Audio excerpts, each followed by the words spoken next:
Assalamualaikum warahmatullahi wabarakatuh. Alhamdulillahirrabbilalamin. Anak-anak sekalian, gimana kabar pada pagi hari ini? Alhamdulillah sehat bukan? Nah, anak-anak sekalian, pada pagi hari ini kita akan belajar tematik tema 1, indahnya kebersamaan, subtema 1, keberagaman budaya bangsaku ya, dalam pembelajaran 4. Nah, anak sekalian, kalau kemarin kita telah membahas pembelajaran 1, pembelajaran 2, pembelajaran 3, sekarang adalah pembelajaran keempat ya. Nah, anak-anak simak dengan baik-baik, semoga bisa diterima dengan baik dan bermanfaat. Nah, anak-anak sekalian, lihat gambar di depan ini. Segi banyak itu bangun datar yang sisinya itu lurus, minimal memiliki 3 sisi. Nah, yang di bawahnya itu bukan, karena apa? Ada yang lengkung, ada yang cembung, ada yang bulat. Ya, bukan segi banyak yang bawah itu. Nah, anak-anak sekalian, coba perhatikan juga gambar di sini.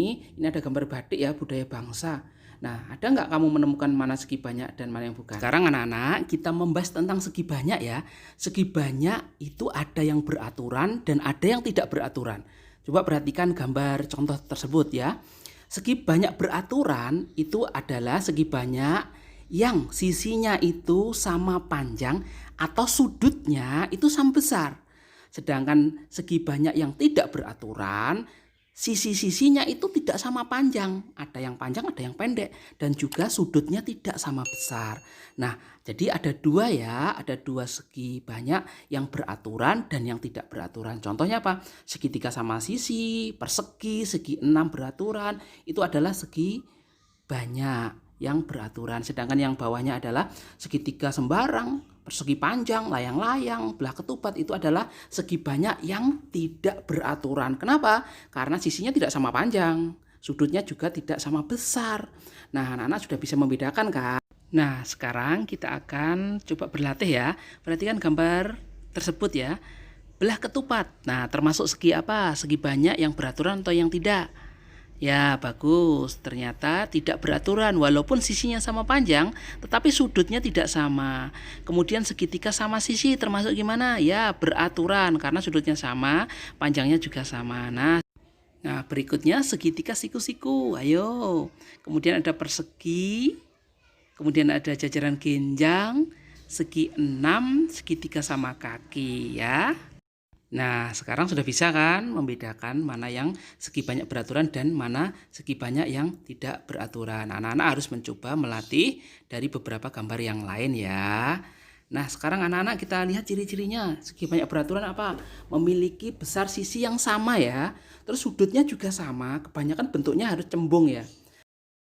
Nah, anak-anak sekalian, kita lihat contohnya ya. Ini adalah segi banyak yang beraturan ya, di mana sisinya sama panjangnya ya, kemudian sudutnya juga sama. Nah, ini adalah bagian dari segi banyak yang beraturan. Kemudian ada juga segi banyak yang tidak beraturan.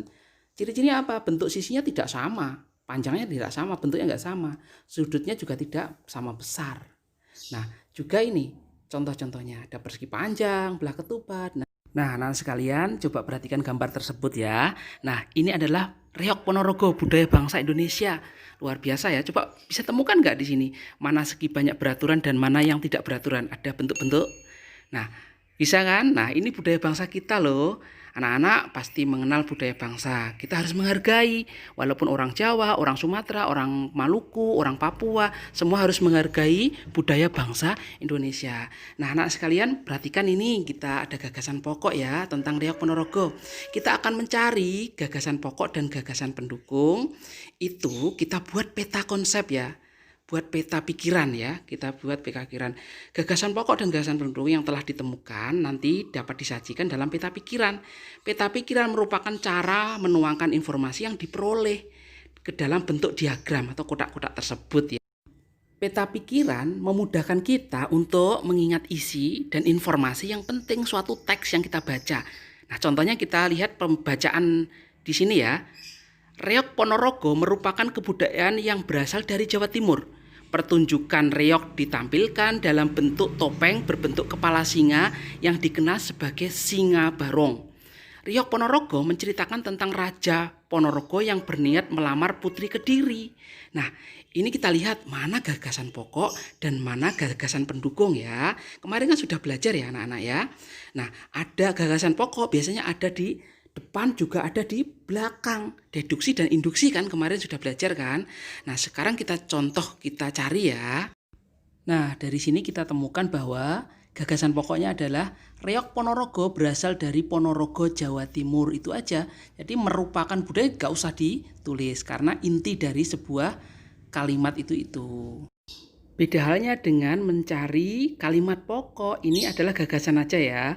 Kemudian gagasan pendukung. Kita lihat kalau sudah ketemu gagasan pokoknya itu pasti di kalimat yang lain. Nah, kita ketemu ya. Singa Barong di situ kan keterangannya. Kemudian apalagi kalimat lainnya adalah cerita ya, berarti tulis saja isi cerita Reok Ponorogo tersebut. Nah, itu adalah gagasan pendukung. Nah, anak sekalian, coba lihat juga ya. Lihat ini ada suatu gambar. Namanya gambar apa ini? Betul sekali, gambar sapu lidi ya. Coba perhatikan, sapu lidi ini diikat jadi satu. Nah, kalau dibuat nyapu bisa nggak? Bisa kan? Nah, jika sapu lidi ini hanya diambil satu atau dua saja, kemudian untuk nyapu bisa nggak kira-kira? Tidak bisa juga. Nah, begitu juga sapu lidi itu ketika diikat jadi satu, anak-anak pasti susah untuk mematahkannya. Tapi kalau satu, dua, tiga mudah sekali kan mematahkannya. Kalau ikat jadi satu gitu, wah kesulitan. Nah, anak-anak, ibarat sapu tadi, bangsa Indonesia juga gitu, beraneka ragam. Jawa, Sumatera, Kalimantan, Papua, Maluku, dan sebagainya. Itu ketika menjadi satu negara kesatuan Republik Indonesia, pasti akan kuat. Bekerja sama, itu juga akan mudah untuk menyelesaikan pekerjaan, dan juga akan kuat. Tidak mudah dipatahkan, tidak mudah dihancurkan. Nah, itulah persatuan yang kita tanamkan sejak kecil, anak-anak. Nah, anak-anak sekalian, coba perhatikan ini ya. Nah, pada teks berikut, pentingnya sikap persatuan dan kesatuan. Ada pepatah yang mengatakan ya, bersatu kita teguh, bercerai kita runtuh. Pepatah tersebut sesuai diterapkan pada bangsa yang memiliki keragaman. Seperti apa? Bangsa Indonesia kan, memiliki keragaman suku, bangsa, bahasa, sosial, dan budaya. Oleh karena itu, Indonesia itu perlu persatuan yang Pak Arief katakan tadi. Agar apa? Menjadi kuat.